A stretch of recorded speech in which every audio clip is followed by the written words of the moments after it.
O terceiro episódio de Expresso da Manhã foi meio...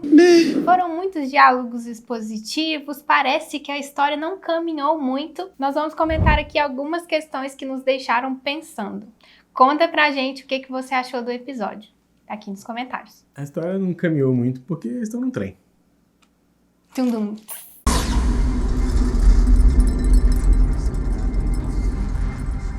Já deixa aqui seu like pra gente saber se você está acompanhando a série junto com a gente. A vantagem que a Bia citou nos vídeos anteriores de ter mais tempo para poder desenvolver os personagens, desenvolver a narrativa, desenvolver todo o enredo e o roteiro, pode se tornar um pesadelo quando fica a impressão de que ela não está, de fato, se desenvolvendo, de que ela está girando em círculos, ou de que ela não está indo para lugar nenhum também. O Andrew Layton praticamente ficou o terceiro episódio andando para lá e para cá, de um lado para o outro, no trem ali, na segunda classe, na terceira classe, e não teve muito mais que isso. Enquanto a gente repensava esse episódio, a gente percebe que coisas aconteceram, coisas importantes são reveladas, mas essa sensação fica impregnada de que não aconteceu nada. E em especial, ser um terceiro episódio em que a gente fica com essa sensação de que a história ficou girando e não se resolveu muitas coisas, é muito ruim, é bem negativo para uma série que está começando. Um desses aspectos positivos foi o sistema de troca que acontece dentro do trem, né? As pessoas vão traficando informação com objetos pessoais, a partir de objetos pessoais, já que lá dentro não tem dinheiro, não existe uma troca monetária ou algo de valor de fato, né? Não tem produção de ouro dentro do trem para que as pessoas tenham ouro. Então elas traficam lá a aliança, como é o caso do Layton, traficam objetos de valor, joias, né, pessoais que elas levaram e tudo mais. Isso é muito legal, que ele acaba passando para Josie através do beijo, né? Passou para ela aquela ampulazinha, não sei exatamente o que era aquilo, parece tipo um chip, né? Que abre as portas, Sim, né? Que fica na mão das pessoas que têm acesso para abrir as portas. Isso tem a ver até com o nome do episódio. O acesso é poder, esse acesso que ele dá para as pessoas do fundo através da Josie. É triste porque esse momento se passa em muito pouco tempo, assim. Pouquíssimo tempo do episódio mostrando essa troca, né? Tem um clipezinho mostrando... Um clipe inicial. Um clipe inicial mostrando essa troca e tem esse fato que é surpreendente. Eu não percebi na hora que ele tinha feito. Outra moeda de troca muito importante ali dentro do trem é essa ascensão para a segunda classe ou para a terceira classe. A gente percebe, não é tão literal, mas isso é algo que as pessoas lutam para conseguir, né? E daí nesse episódio é apresentado pra gente aquela luta humana que tem como objetivo ascender à segunda classe. São as pessoas da classe trabalhadora que lutam literalmente uma contra a outra para ganhar esse poder de ascender. Tem um diálogo em que o Layton fala que as pessoas da terceira classe e do fundo são 70% do trem. Tem muito a ver com o que é a vida no mundo hoje em dia, no capitalismo. Tem que lembrar que no trem a ascensão social ela é praticamente impossível, porque não tem como por meios próprios, isso não tem nenhuma referência à meritocracia, tá, gente? Não tem como a pessoa só porque ela está trabalhando acumular dinheiro, por exemplo, e ascender de uma classe para outra. Um exemplo bem tosco, mas que dá uma dimensão de como isso às vezes acontece na nossa vida, né? Você galga aí alguns degraus na sua vida social através de uma remuneração maior ou menor. É meio aleatório, eu acho que essa é a intenção da série, de mostrar como isso é algo, não é por mérito, não é por seu esforço, é algo, chega alguém e te chama pra você ir.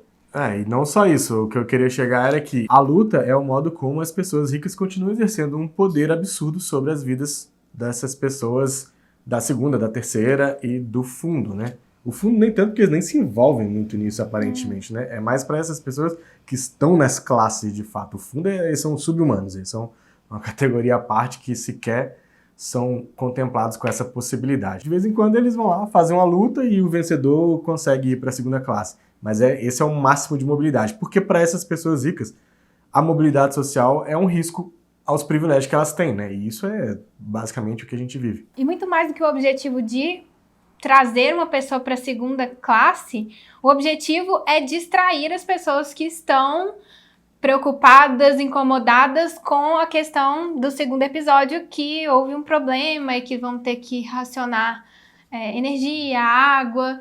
Então é para tirar essa atenção. As pessoas ricas, especificamente, né? Não é uma preocupação com a segunda classe nem com a terceira. É muito menos com o fundo, né? Sim. Porque o fundo não tá nem sabendo do que tá acontecendo. Tem um discurso que a Melanie faz para os trabalhadores do trem. Um deles percebe que o discurso escrito pelo Wilford parafraseia o Churchill.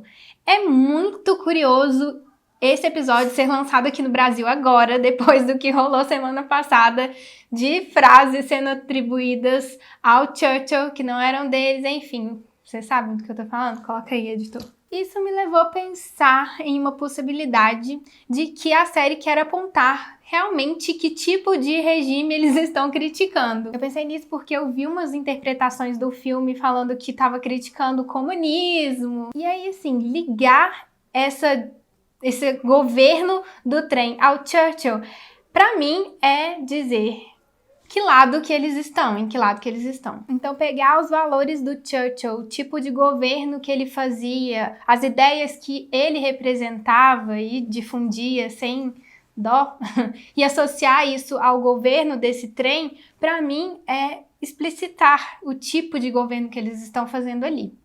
Talvez para deixar mais claro do que o outro filme, porque estava bem claro, mas teve gente que não entendeu. É só lembrar que o Winston Churchill fez parte de um império colonialista que arrebentou com a vida de muitos países, né? E nem por isso as pessoas consideram ele ditador. Nesse episódio também tem o desenvolvimento do Chronol, que é a droga que circula ali no trem. E tem uma frase, uma discussão entre o Layton e a Melanie que é interessante, que ele pergunta, mas vocês não sabem disso, né? Vocês não pegam uma partezinha aí desse tráfico? E ele aponta como governos autoritários sempre têm o controle das drogas. E no trem não seria diferente. Daí a frase que a Melanie diz é bem emblemática também. Ela fala que não é um governo autoritário, que o Snowpiercer é uma arca. Eu acho essa palavra não é por acaso, né? A arca é algo que transportou as pessoas dignas que Deus deu, tipo, destruiu o resto do mundo porque eram pecadores, e as pessoas dignas, que eram uma família só, ficaram ali na arca, né, para sobreviver e continuar a humanidade. Além de tudo, tem alguns valores que se juntam ali, né, no amálgama. Os valores, quando ela diz uma arca, já evoca a arca de Noé. Então, são os valores cristãos. A política completamente conservadora e excludente. Então, a gente também consegue traçar um paralelo fácil com regimes ao longo da história da humanidade, né? Patriarcal pra caralho. Apesar de ter uma líder mulher, né? Mas o símbolo é o Wilford, inclusive. Sim. Essa discussão faz a gente pensar também por que a Melanie já não dá as informações pro Layton que ele precisa para continuar a investigação, né? Então, claramente tem algo a mais ali do que só o Chronol e tudo mais.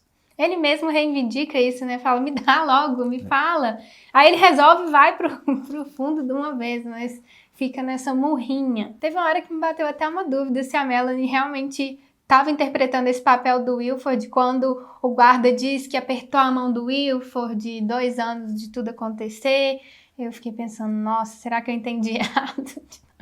Mas depois tem aquele momento em que ela escreve, né? Faz no computador o discurso que o Wilford vai ter lá na luta, e aí veio a confirmação. Isso me levou a pensar também, será que o Wilford morreu? Eu já acho que ele pode estar dentro daquelas gavetas, de uma daquelas gavetas, na verdade, né? Ele poderia estar em várias, não sei o que, ele foi desmembrado, mas enfim. Isso explicaria por que a Melanie tem tanto apreço pelas gavetas, né? Por que cuidam tanto das gavetas, com a pesquisa incentivada, né? De como manter aquelas pessoas lá dentro e coisas desse tipo. Tem aquela pesquisadora que é super amiga dela, então sim, poderia ser algum tipo de acordo que elas tiveram, alguma coisa assim. Depois de um tanto de volta, a gente acaba descobrindo quem que era esse personagem misterioso que assassinou o outro camarada, o Sean, né? Que o Terence entrega pro Andrew Layton, que ele tem a cabeça raspada, ele é um estrangeiro, é isso que ele fala, né? Algo assim, tipo, ele não é daqui. Fala que ele é bem vestido, né? Que provavelmente das primeiras classes, da primeira. E a gente tem a interação daquele cara alto com aquela mocinha da primeira classe, né? Aquela ricaça que é chata pra caramba, uma mimada. E que no final ele ataca a Nikki, quando ela tá se recuperando do coma. Pra gente já foi revelado, talvez foi revelado, né? Ele é o principal suspeito, ele tava com o Sean. Enfim. Mas será que é ele? E quando é que o Leighton vai descobrir? Talvez não seja. Mas se for, vai ser meio pai. O terceiro episódio a gente já sabe que. Mas o lance da série não é descobrir ali o assassinato. Ah, mas eu já embarquei. É isso, acabou a nossa análise. Você achou ela legal? Comenta aí. Se você não achou legal, comenta porque não achou legal. Vamos conversar aqui nos comentários com respeito, mantendo o bom senso e a boa educação. Isso aí já valeu? Já. Então tá, essas foram as nossas percepções. Não gostamos muito desse episódio, tomara que melhore.